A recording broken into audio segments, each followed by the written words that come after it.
अस्सलामुअलैकुम। Fox valley की chemistry class में खुश आमदीद। आज हम आपको क्लास 9 की केमिस्ट्री की बुक का 6 chapter states of matter explain करेंगे। तो चलते हैं हम सबसे पहले पेज नंबर 98 की तरफ, और हमारे चैप्टर का नाम है स्टेट्स ऑफ मैटर। तो सबसे पहले जो है मैटर होता क्या है। मैटर का मतलब होता है कि हमारे आसपास जो भी चीज़ें मौजूद हैं उन तमाम चीज़ों को, जो केमिकल स्टफ़ मौजूद है, उसको केमिस्ट्री में मैटर कहा जाता है। मैटर हमारे पास अगर हम गौर करें तो अलग अलग स्टेट्स के अंदर पाया जाता है। जैसे कि कुछ चीज़ें हमें सॉलिड नज़र आती हैं, ठीक है, जैसे कि मिट्टी हो गई, बुक हो गई आपकी, ये सारी सॉलिड चीज़ें। इसी तरीके से कुछ चीज़ें जो होती हैं मैटर की, वो हमें नज़र आती हैं कि लिक्विड हालत में। लिक्विड हालत का मतलब जैसे पानी की मिसाल ले लें आप, पानी जो है वो लिक्विड कहलाता है। तो तमाम ऐसे केमिकल्स जो पानी की तरह बहते हों, फ्लो करते हों, जिनका कोई फिक्स शेप ना हो, उनको हम लिक्विड्स कहते हैं। इसी तरीके से हवा जो है हमारी, वो हमारी मैटर की तीसरी स्टेट की मिसाल है, जिसको हम गैस कहते हैं। तो इस तरीके से कॉमनली तौर पर हमारे पास मैटर की 3 स्टेट्स होती हैं, सॉलिड, लिक्विड और गैस। तीनों स्टेट्स के दरमियान फ़र्क की जो वजह होती है वो बुनियादी तौर पर उनकी काइनेटिक डिस्क्रिप्शन होती है, कि जैसे कि सॉलिड्स जो होते हैं उनका एक डेफिनेट शेप क्यों होता है। और काइनेटिक एनर्जी का पहले कंसेप्ट क्लियर कर दूं कि काइनेटिक एनर्जी का मतलब होता है कोई भी चीज़ जब मूव करती है तो उसके अंदर जो एक तरीके की तवानाई प्रोड्यूस होती है उसको हम काइनेटिक एनर्जी कहते हैं। मिसाल के तौर पे अगर आप कहीं भाग रहे हों और किसी चीज़ से टकरा जाएं तो आपको चोट लगेगी।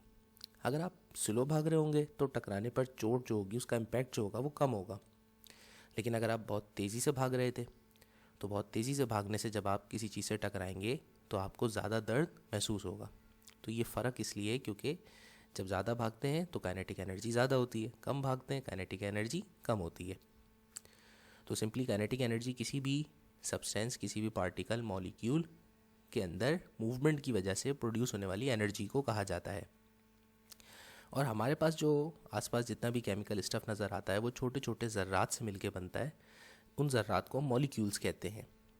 वो मॉलिक्यूल्स भले से सॉलिड हो, लिक्विड हो या गैस हो, तीनों मैटर की स्टेट्स उन मॉलिक्यूल्स की मूवमेंट की वजह से क्रिएट होती हैं।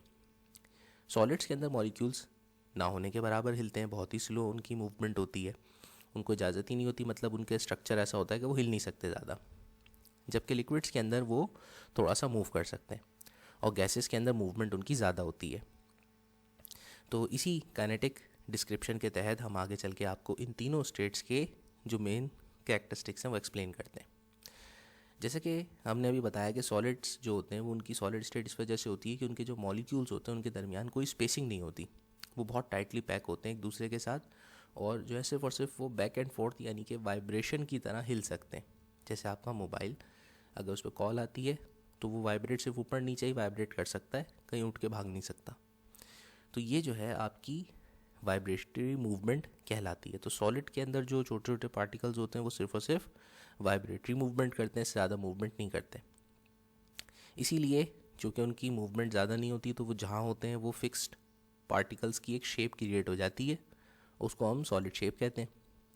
तो जितने भी सॉलिड सब्सटेंसेज हैं उनकी पहचान ये होती है कि उनका एक फिक्स्ड शेप होता है, ख़ास डिज़ाइन में होते हैं, या उनका कोई ख़ास वॉल्यूम भी फिक्स होता है।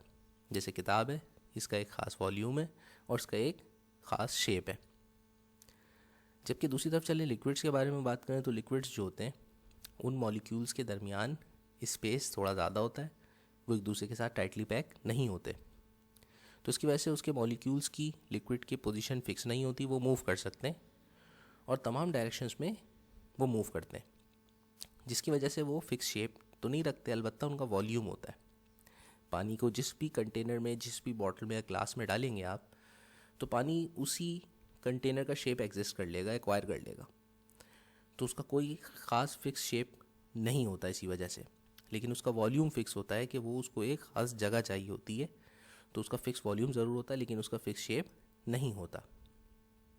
दूसरी बात, काइनेटिक एनर्जी से अगर इनको एक्सप्लेन किया जाए तो सॉलिड्स जो कि मूव ही नहीं करते ज़्यादा, तो उनकी काइनेटिक एनर्जी भी बहुत कम होती है, ना होने के बराबर।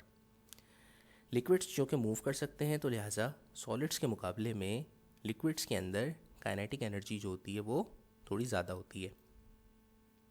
इसी तरीके से हमारे पास मैटर की जो तीसरी कॉमन स्टेट है जिसको हम गैसियस स्टेट कहते हैं, तो आपको पता है गैस के अंदर जो मॉलिक्यूल्स होते हैं उनके दरमियान लिक्विड्स के मुकाबले में और ज़्यादा फासला होता है, यानी मॉलिक्यूल्स बहुत ज़्यादा टाइटली पैक नहीं होते सॉलिड्स की तरह, लिक्विड से भी ज़्यादा स्पेस रखते हैं, जिसकी वजह से अक्सर जो गैसेस होती हैं वो तो विजिबली तौर पर नज़र भी नहीं आती हैं। गैस के पार्टिकल्स लिक्विड्स की तरह मूव कर सकते हैं फ्रीली, बल्कि ये तो ज़्यादा फ्रीली मूव कर सकते हैं, तमाम डायरेक्शंस में मूव कर सकते हैं। ठीक है भाई, तो जो है गैसेस स्टेट्स की काइनेटिक एनर्जी भी मूवमेंट ज़्यादा होने की वजह से बाकी दूसरी दोनों स्टेट्स के मुकाबले में ज़्यादा होती है।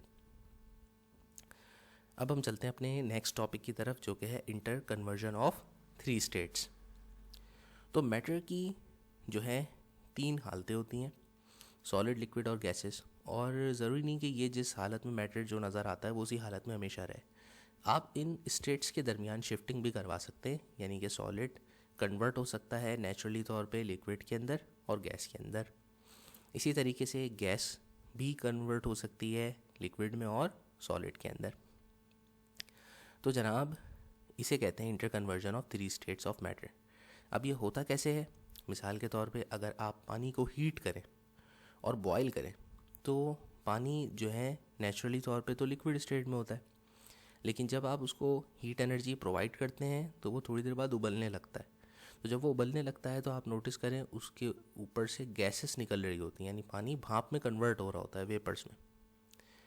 आप उसे चूल्हे पे रख के छोड़ दें, बॉयल होता रहेगा, तो एक वक्त आएगा सारा पानी वेपर्स में कन्वर्ट हो जाएगा।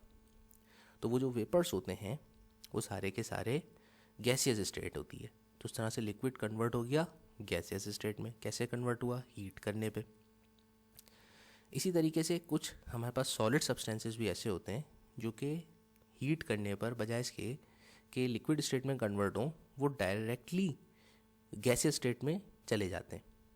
तो जब कभी भी कोई सॉलिड सब्सटेंस हीट एनर्जी देने पर लिक्विफाई होने के बजाय डायरेक्ट गैस बन जाए तो उस प्रोसेस को सब्लिमेशन कहा जाता है।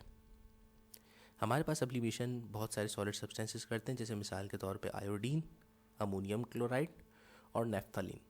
ये केमिकल सब्सटेंसेस हीट किए जाने पर, गर्म किए जाने पर डायरेक्टली गैस में कन्वर्ट हो जाते हैं, लिक्विड स्टेट में नहीं आते।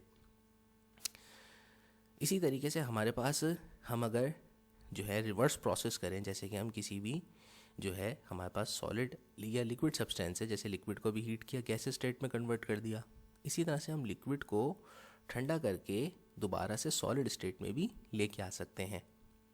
और किसी भी सॉलिड सब्सटेंस को हीट प्रोवाइड करके, जिस तरह लिक्विड को गैस में कन्वर्ट किया, सॉलिड को हम लिक्विड में या सॉलिड को गैस में कन्वर्ट कर सकते हैं। तो अगर कभी हम किसी सब्सटेंस को हीट करें और वो सॉलिड सब्सटेंस हीट एब्जॉर्ब करके मेल्ट होकर के लिक्विड स्टेट में कन्वर्ट होने लगे तो उसको हम मेल्टिंग कहते हैं। और वो टेम्परेचर जिस पर सॉलिड सब्सटेंस लिक्विड स्टेट में कन्वर्ट हो रहा होता है, तो उस टेम्परेचर को मेल्टिंग पॉइंट कहा जाता है। यानी कि वो टेम्परेचर जिस पर सॉलिड अपना डेफिनेट शेप खो देता है और लिक्विड की तरह किसी भी शेप में ढाला जा सकता है, तो उसे हम लिक्विड स्टेट कहते हैं। और इस प्रोसेस को हम फ्यूजन भी कहते हैं कि भाई मेल्टिंग पॉइंट या फ्यूजन के नाम से आप इसको याद रख सकते हैं। फ्यूजन का भी यही मतलब होता है कि किसी भी सॉलिड सब्सटेंस का सॉलिड से लिक्विड में कन्वर्ट होना, वो फ्यूजन कहलाता है। इसी तरीके से ये जब हम कर रहे होते हैं, स्टेट जब चेंज कर रहे होते हैं, जैसे कि हमने लिक्विड को हीट किया और उसको गैस में कन्वर्ट किया, या सॉलिड को हीट एनर्जी दे करके हमने लिक्विड में कन्वर्ट किया, तो इस प्रोसेस के दौरान ये जो हीट एनर्जी देते हैं हम, इससे होता ये है कि उस मैटर की काइनेटिक एनर्जी इंक्रीज़ हो जाती है। और किसी भी मैटर की काइनेटिक एनर्जी इंक्रीज़ होने से वो मैटर अपनी उस स्टेट में नहीं रहता, इंक्रीज़ होने से एनर्जी वो नेक्स्ट स्टेट में शिफ्ट कर जाता है। तो अगर सॉलिड है, आपने उसकी हीट एनर्जी देके काइनेटिक एनर्जी इंक्रीज़ करी, तो वो अपनी नेक्स्ट स्टेट लिक्विड में चला जाएगा। लिक्विड को काइनेटिक एनर्जी देके हीट किया तो लिक्विड अपनी नेक्स्ट स्टेट जो है गैस में कन्वर्ट हो जाएगा। इसी तरीके से अब हमारे पास आगे जो एक्सप्लेनेशन है वो ये है कि अगर हम इससे रिवर्स करें, जैसे कि अगर हम लिक्विड को हीट कर रहे थे, लिक्विड को हमने इवेपोरेट भी कर लिया, बॉयल भी कर लिया। अच्छा, यहाँ इवेपोरेशन और बॉयलिंग में फ़र्क होता है, ये भी बता दूँ। इवेपोरेशन का मतलब होता है किसी भी लिक्विड की सतह के ऊपर से उस पार्टिकल्स का, लिक्विड के मॉलिक्यूल्स का गैस में कन्वर्ट होना इवेपोरेशन कहलाता है। इवेपोरेशन एक ऐसा प्रोसेस होता है जो कि कॉन्स्टेंटली चलता रहता है। जैसे मिसाल के तौर पे आपके पास जब कपड़े धोते हैं, कपड़े गीले होते हैं, तो आप उन्हें जब धूप में सुखाते हैं तो वो कपड़े कैसे सूखते हैं, पानी किधर जाता है, तो वो पानी जो होता है वो इवेपोरेट हो जाता है। इसी तरह फर्श पर पानी गिरेगा तो अगर तो आप उसे छोड़ दें, थोड़ी देर बाद कुछ टाइम ज़्यादा लगेगा लेकिन वो पानी खुद ब खुद वहाँ से गायब हो जाएगा। तो गायब कैसे हो जाता है, वो इसी तरह से होता है कि वो इवेपोरेट हो जाता है। कुछ सब्सटेंसेस बहुत तेज़ी से इवेपोरेट होते हैं और कुछ सब्सटेंसेस बहुत स्लो इवेपोरेट होते हैं। जैसे अगर आपके पास पेट्रोल है तो पेट्रोल की इवेपोरेशन बहुत तेज़ होती है। तो एक बॉटल में पेट्रोल लें और उसको रख दें, और उसका अगर आप कैप खोल देंगे तो आप देखेंगे पूरे घर में पेट्रोल की स्मेल बढ़ जाएगी, और वो जो बॉटल के अंदर पेट्रोल होता है उसका वॉल्यूम डिक्रीज़ हो रहा होगा, यानी कि पेट्रोल जो है वो वेपर्स में कन्वर्ट होकर के अपने आसपास इवेपोरेट हो रहा है। अगर आप हीट एनर्जी देना शुरू कर दें किसी भी लिक्विड को, इवेपोरेशन तो एनी टाइम होती रहती है। किसी भी टेम्परेचर पे कुछ पार्टिकल सराउंडिंग से एनर्जी एब्जॉर्ब करके गैस में कन्वर्ट हो जाते हैं। लेकिन अगर इसी प्रोसेस को आप तेज़ कर दें और ये इवेपोरेशन का रेट इतना तेज़ हो जाए कि जो लिक्विड का जो सतह पर वेपर्स का प्रेशर होता है वो सराउंडिंग के गैसियस प्रेशर, या जिसको हम एटमॉस्फेरिक प्रेशर कहते हैं, उसके बराबर हो जाए, तो फिर वो जो लिक्विड होता है वो एकदम ऐसा हो जाता है कि जैसे कि सारा का सारा लिक्विड एक साथ वेपर्स में कन्वर्ट होने की कोशिश कर रहा है। तो उस स्टेट को हम बॉइलिंग पॉइंट कहते हैं। और इसकी स्टैंडर्ड डेफिनेशन इस तरह से भी एक्सप्लेन की जाती है कि बॉइलिंग पॉइंट वो टेम्परेचर होता है जिस पर किसी भी मैटर का जो लिक्विड होता है उसका वेपर प्रेशर सराउंडिंग के एटमॉस्फेरिक प्रेशर या एक्सटर्नल प्रेशर के बराबर हो जाता है। अच्छा भाई, इसी तरीके से हम जो है अगर रिवर्स करें प्रोसेस को कि हम किसी भी, अभी तक हमने काइनेटिक एनर्जी इंक्रीज़ करी, इंक्रीज़ करने से सॉलिड से लिक्विड में चले गए, लिक्विड से गैस में चले गए। हम रिवर्स भी कर सकते हैं इस प्रोसेस को, और जब हम रिवर्स करेंगे तो हम किसी भी गैस को दोबारा लिक्विफाई कर सकते हैं और हम लिक्विड को सॉलिडिफाई कर सकते हैं। जैसे हमारे पास पानी के जो वेपर्स होते हैं वो ऊपर बादल बनते हैं, जब वो बहुत सारे वेपर्स आपस में एक दूसरे के साथ कंडेंस हो जाते हैं, मिल जाते हैं, तो वो बारिश की बूंदें बन के नीचे गिरते हैं। तो इस प्रोसेस को कंडेंसेशन कहते हैं। तो उसमें होता क्या है कि भाई पानी के जो वेपर्स होते हैं वो आपस में काइनेटिक एनर्जी जो है लूज़ करके दोबारा से गैस के बजाय लिक्विड स्टेट में कन्वर्ट हो जाते हैं। तो उनका एक डेफिनेट शेप जो है तो नहीं होता, वॉल्यूम हो जाता है, और फिर वो हैवी होकर के नीचे रेन ड्रॉप्स की सूरत में आ जाते हैं। तो इसी तरीके से आप जो है जिस तरह ये कंडेंसेशन कर सकते हैं, इसी तरह से हम किसी भी लिक्विड को दोबारा से वापस सॉलिड में भी कन्वर्ट कर सकते हैं। उसके लिए क्या करना होगा, काइनेटिक एनर्जी को और रिड्यूस करना पड़ेगा। गैस की काइनेटिक एनर्जी रिड्यूस करी, अब कैसे रिड्यूस करते हैं, ठंडा करके। जब इंक्रीज़ करने के लिए गर्म करते हैं तो उसका अपोजिट प्रोसेस ठंडा करना हुआ। तो आपने उसको ठंडा करना है, तो आपने जो है जब गैस को ठंडा किया तो वो वापस लिक्विड में आ गई।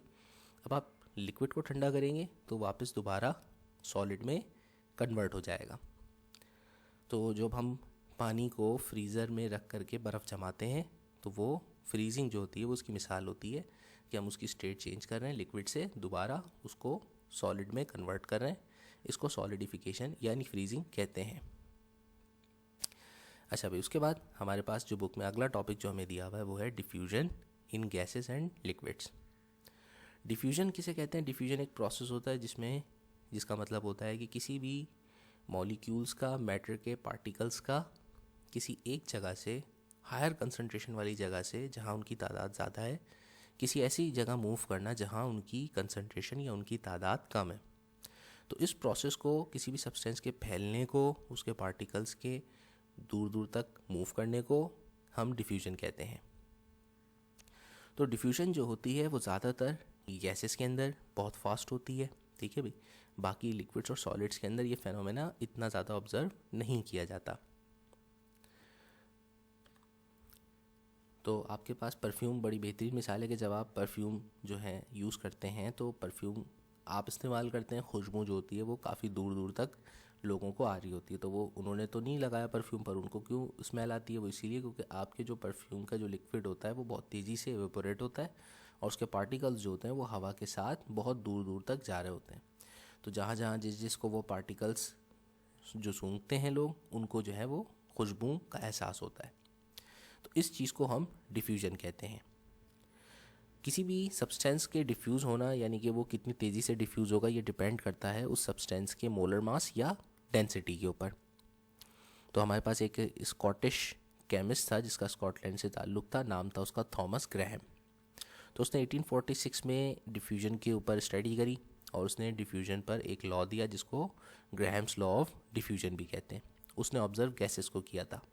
तो उसने गैसेस के लिए ये लॉ दिया कि जो रेट ऑफ डिफ्यूजन होता है किसी भी गैस का, कि जो गैस फैलती है इधर उधर आसपास, वो इन्वर्सली प्रोपोर्शनल होता है स्क्वायर रूट के उसके वज़न या मोलर मास और डेंसिटी के।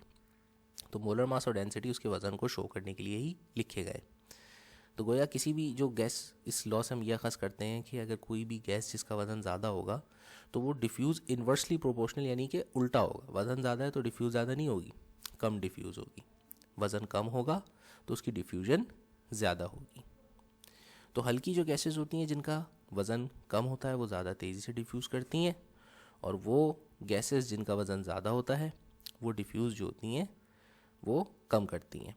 तो किसी मुख्तलिफ, अगर आप बैलून्स लें, किसी में आप जो है ऑक्सीजन फिल करें, किसी में आप हाइड्रोजन या हीलियम, तो जो हाइड्रोजन हीलियम वाले हैं वो तेज़ी से गुब्बारे ऊपर उड़ जाएंगे क्योंकि उनका वज़न कम होता है, वो तेज़ी से ऊपर की तरफ मूव करेंगे। जबकि जो गैसेस जो कि ऑक्सीजन है जैसे एयर है, तो वो भारी गैसेस होती हैं तो वो इतने तेज़ी से उनके गुब्बारे नहीं उड़ेंगे, वो नीचे ही रह जाएंगे।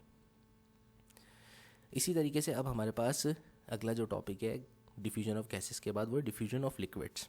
मैंने कहा था कि ये फेनोमेना ऑब्जर्वेबल ज़्यादा होता है गैसेस के अंदर। जैसे कि पेट्रोल की मिसाल दी तो पेट्रोल के मॉलिक्यूल्स तेज़ी से डिफ्यूज़ होते हैं। इसी तरीके से हमारे पास परफ्यूम के पार्टिकल्स तेज़ी से डिफ्यूज़ होते हैं।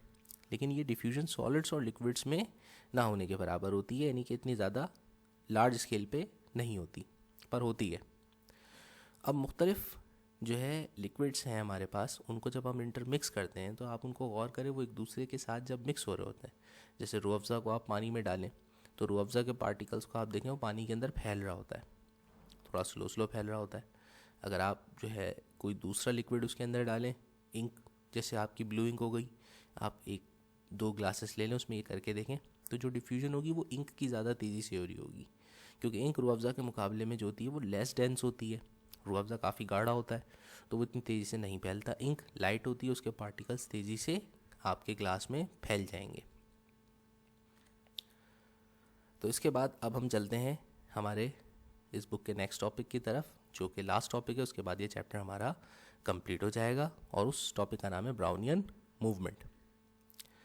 ब्राउनियन मूवमेंट क्या है? ये एक प्रॉपर्टी है जिसको सबसे पहले एक ब्रिटिश बॉटनिस्ट जिसका नाम था रॉबर्ट ब्राउन, उसने 1827 में इसे ऑब्ज़र्व किया था। और उसने क्या ऑब्ज़र्व किया था कि उसने देखा था कि छोटे छोटे पोलन ग्रेन्स जो होते हैं वो पानी के अंदर मूव कर रहे हैं, और ये उसने माइक्रोस्कोप की मदद से उनकी मूवमेंट को स्टडी किया था। और उसके बाद पोलन ग्रेन्स की वाटर के अंदर मूवमेंट को उसने ब्राउनियन मूवमेंट के कंसेप्ट से एक्सप्लेन किया। तो उसका कहना यह था कि अगर आप कोई भी लिक्विड लेते हैं और उसके अंदर कुछ सॉलिड पार्टिकल्स सस्पेंड हो जाते हैं, ठीक है भाई, सस्पेंडेड का मतलब उसमें तैर रहे होते हैं, तो वो जब उनको माइक्रोस्कोप से गौर से देखो तो वो जो सॉलिड के पार्टिकल्स होते हैं वो लिक्विड के अंदर फिक्स पोजीशन पर नहीं तैर रहे होते, बल्कि उनके अंदर एक जो है हलचल नज़र आती है, वो रैपिडली इधर उधर मूव कर रहे होते हैं। तो ये जो मूवमेंट होती है किसी भी सॉलिड पार्टिकल्स की लिक्विड के अंदर जो सस्पेंड हुए हुए होते हैं, तो उस जिगजैग मूवमेंट को ब्राउनियन मूवमेंट कहते हैं। तो इसकी उन्होंने छोटी सी एक तो पोलन ग्रेन्स की मिसाल दी है, दूसरा उन्होंने कहा है कि पानी के अंदर आप एक एलिमेंट है सल्फ़र, उसका बारीक पाउडर करके थोड़ा सा आप डालें और उसके बाद माइक्रोस्कोप में आप भी स्टडी करें तो आपको भी सल्फ़र के पार्टिकल्स में हलचल नज़र आएगी लिक्विड के अंदर। तो वो जो है जो मूवमेंट है वो ब्राउनियन मूवमेंट कहलाती है। तो यहाँ हमारा 6 चैप्टर, ये छोटा सा चैप्टर था, तो ये हमारे एक ही लेक्चर में कंप्लीट हो गया। और इंशाअल्लाह ताला अब आपको नेक्स्ट लेक्चर में जो है वो चैप्टर नंबर 7 जो है उसकी एक्सप्लेनेशन देंगे। तो आज जो हमने सीखा है उसकी समरी क्या है कि हमने सीखा है कि हमारे पास कॉमन स्टेट्स जो है मैटर मतलब आसपास पाए जाने वाले केमिकल्स, वो 3 हालतों में होते हैं, सॉलिड, लिक्विड या फिर गैस। और इन तीनों हालतों के अंदर जो फ़र्क होता है उसकी वजह जो होती है वो काइनेटिक मॉलिक्यूलर थ्योरी होती है। और इस मॉलिक्यूलर थ्योरी की वजह से इन तीनों स्टेट्स में मैटर की फ़र्क होता है। हम काइनेटिक एनर्जी अगर इंक्रीज़ करें किसी भी सब्सटेंस की तो वो अपनी नेक्स्ट फेस में स्टेट में शिफ्ट हो जाता है। इसी तरह काइनेटिक एनर्जी अगर रिड्यूस करें किसी भी सब्सटेंस की तो वो प्रीवियस स्टेट में दोबारा से शिफ्ट हो जाता है। ठीक है, थैंक यू।